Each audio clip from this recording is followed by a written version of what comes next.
ओम नमः शिवाय। नमस्कार दोस्तों, मैं भाविनी मिश्रा अपने चैनल में आप सभी का एक बार फिर से स्वागत करती हूँ। कैसे हैं आप लोग? आशा करती हूँ आप सब स्वस्थ और सुरक्षित होंगे।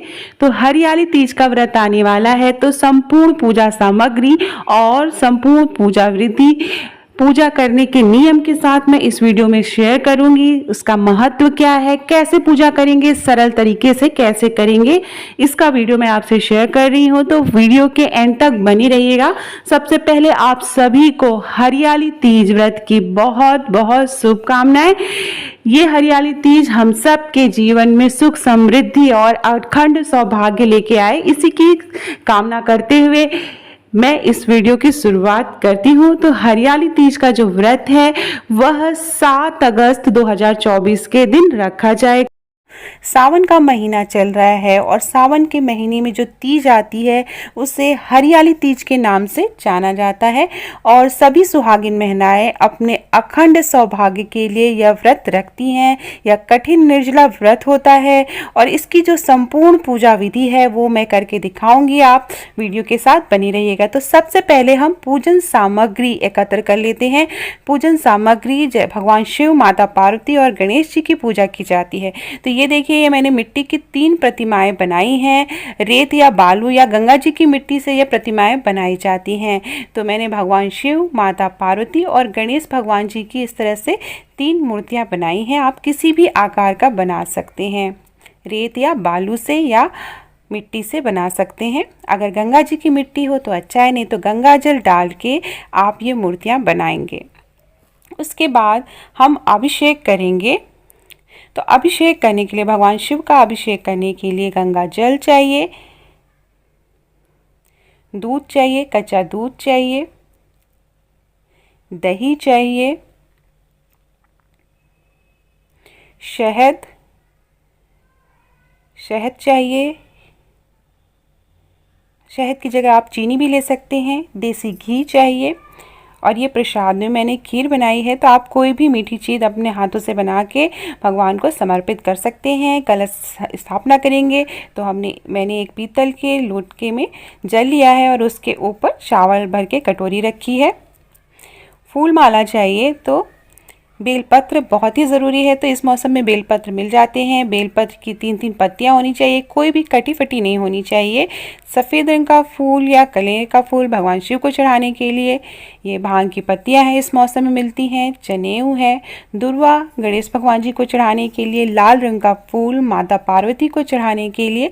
समी के पत्ते भगवान शिव को चढ़ाने के लिए। तो ये सारी चीज़ें इस मौसम में आसानी से मिल जाती हैं। तो ये सारी चीज़ें हम भगवान शिव को समर्पित करेंगे। उसके अलावा चाहिए हल्दी, कुमकुम, चंदन, ये है विभूति, अक्षत। भगवान शिव के लिए विभूति चढ़ाने के लिए ज़रूर चाहिए रहती है। फल फूल जो भी आप इस मौसम में ले आ पाएँ। सिंदूर, अपना सिंदूरा ज़रूर रखिए जिससे कि आप पूजा करती हैं। साथ में देसी घी का दीपक जलाएंगे। रक्षा सूत्र चाहिए। उसके अलावा श्रृंगार का सामान चाहिए। श्रृंगार के सामान में चूड़ी, बिंदी, आलता, mehndi, powder, cream, nail polish, lipstick, आप जो भी आसानी से ले आ पाए। लेकिन चूड़ी, बिंदी, सिंदूर और आलता बहुत ज़रूरी होता है। ये सुहाग की सामग्री है। तो माता पार्वती को चढ़ाने के लिए सुहाग की सामग्री लाएंगे। क्योंकि हरियाली तीज है इसलिए मैं हरे रंग की चूड़ियाँ लाई हैं और हरे रंग की चूड़ियाँ पहन के ही अगर आप पूजा करें तो अच्छा होता है। सिंदूर चाहिए चढ़ाने के लिए। तो ये संपूर्ण पूजन सामग्री एकत्रित कर ली है। भगवान शिव और माता पार्वती की कोई फोटो है तो वो भी आप साथ में स्थापित कर सकते हैं। तो सबसे पहले मैंने एक चौकी ली है। चौकी पे लाल रंग का वस्त्र बिछाया है और उसके ऊपर मैंने चावल से अष्टदल कमल बना रही हूँ। भगवान शिव, माता पार्वती की फोटो मैंने स्थापित की है। उसके बाद कलश स्थापना करेंगे। तो कलश में जो जल है उसमें रोरी, अक्षत, कुमकुम डालेंगे, फूल डालेंगे। आप चाहें तो 1 रुपये का सिक्का भी डाल सकते हैं। ऐसा माना जाता है कि सिक्का डालने से धन धान्य से घर परिपूर्ण रहता है। और इस तरह से भगवान का नाम लेते हुए कलश स्थापना करेंगे। अगर आपके पास आम के पत्ते आसानी से मिल जाए तो आप कलश के पानी में आम के पत्ते लगा के आप कलश स्थापना कर सकते हैं। बहुत से लोग इसके ऊपर नारियल नारियल भी रखते हैं। अब सबसे पहले गंगा जल से आचमनी करेंगे, अपने हाथों को भी शुद्ध करेंगे, कलश पे गंगा जल डालेंगे। तो इस तरह से ये देखिए आचमनी करेंगे, अपने हाथों को शुद्ध करेंगे। उसके बाद मैंने जो तीनों मूर्तियां बनाई हैं उसको एक पीतल के पात्र में रख दिया है। चूँकि हमें अभिषेक करना है तो इस तरह का पात्र लेना ज़रूरी है। पीतल या तांबे का पात्र आप ले सकते हैं। तो भगवान शिव, माता पार्वती और गणेश भगवान जी को आचमनी करेंगे। तो सबसे पहले भगवान गणेश जी की पूजा करेंगे। तो ये जो व्रत है वो निर्जला रखा जाता है और माता पार्वती ने सावन के महीने में ही कठोर तपस्या की थी भगवान शिव को पाने के लिए, इसलिए हरियाली तीज का जो महत्व है वो और भी ज़्यादा बढ़ जाता है। तो अब सबसे पहले कच्चे दूध से गणेश भगवान जी को जल अर्पित करेंगे, भगवान शिव को अर्पित करेंगे, माँ पार्वती को अर्पित करेंगे। तो इस तरह से एक एक करके हम अभिषेक करेंगे। गणेश भगवान जी को दूध चढ़ाएंगे, भगवान शिव को, माता पार्वती को दूध चढ़ाएंगे। गाय का कच्चा दूध होना चाहिए। उसके बाद दही चढ़ाएंगे। इस तरह से थोड़ा सा हाथों से, अगर हम शिवलिंग में पूजा कर रहे होते हैं, क्योंकि मिट्टी से बनाए हैं, तो थोड़ा सा संभाल के करना पड़ता है। उसके बाद शहद डालेंगे, देसी घी डालेंगे। देसी घी इस समय गर्मियों का मौसम है तो थोड़ा पिघला रहता है। चीनी डालेंगे, अगर आप शहद नहीं है तो आप चीनी डाल सकते हैं। उसके बाद फिर से हम जल डालेंगे, जल अर्पित करेंगे। तो भगवान गणेश, माता पार्वती और भगवान शिव को फिर से हम जल से नहलाएंगे। तो इस तरह से भगवान शिव का अभिषेक किया जाता है। ओम नमः शिवाय, ओम नमः शिवाय का जाप ज़रूर करते रहिए जब भी आप जल चढ़ाएं। उसके बाद कुमकुम लगाएंगे। तो अगर आपने सामने कोई प्रतिमा रखी, अगर आपके पास है, तो उसमें भी हम कुमकुम लगाएंगे। भगवान गणेश जी को, भगवान शिव को, माता पार्वती को। जो फोटो मैंने रखी है वो शिव परिवार की है, तो उसमें कार्तिकेय भगवान जी भी हैं। उसके बाद हल्दी लगाएंगे। भगवान शिव को हल्दी नहीं चढ़ाई जाती है, तो गणेश भगवान जी को हल्दी लगाएंगे। उसके बाद चंदन लगाएंगे। तो इस तरह से एक एक करके हम पूजा करेंगे। भगवान शिव को, माता पार्वती को चंदन लगाएंगे।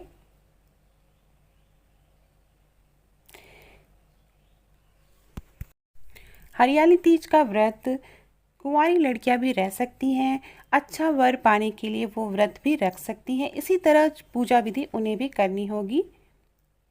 अक्षत चढ़ाएंगे। इसके बाद भगवान गणेश जी की पूजा करेंगे।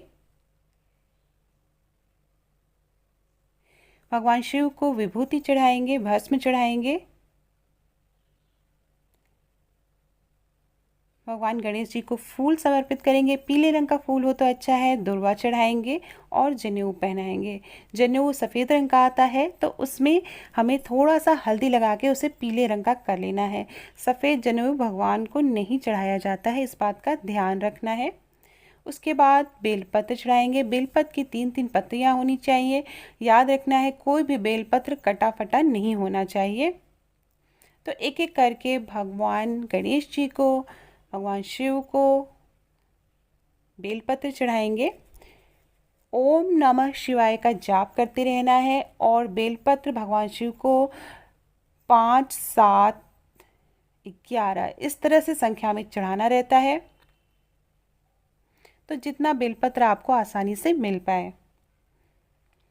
उसके बाद शमी का पत्ता चढ़ाएंगे। शमी का पत्ता भगवान शिव को समर्पित करेंगे, भगवान गणेश जी को, माँ पार्वती को समर्पित करेंगे।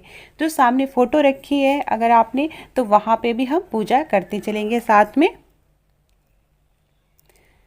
बहुत से लोग चौकी पर नवग्रह भी बनाते हैं, तो मैं सिंपल पूजा विधि सरल तरीके से भगवान शिव को कैसे प्रसन्न करना है वो पूजा विधि मैं बता रही हूँ। माँ पार्वती को लाल रंग का फूल चढ़ाएंगे। भगवान शिव को पीले रंग का, अगर कनेर का फूल मिल सके, सफ़ेद कोई फूल है तो भगवान शिव को चढ़ाएंगे। तो इस तरह से भगवान शिव की सरल तरीके से आप घर में पूजा कर सकते हैं। और इसी तरह से भगवान शिव की पूजा की जाती है, चाहे वो हरियाली तीज हो, चाहे वो सावन का सोमवार हो, चाहे वो मंगला गौरी का व्रत हो। मंगला गौरी में कुछ चीज़ें और ऐड हो जाती हैं, या फिर हरितालिका तीज का व्रत हो। इसी तरह से भगवान शिव और माता पार्वती और गणेश भगवान जी की पूजा की जाती है। माला चढ़ाएंगे।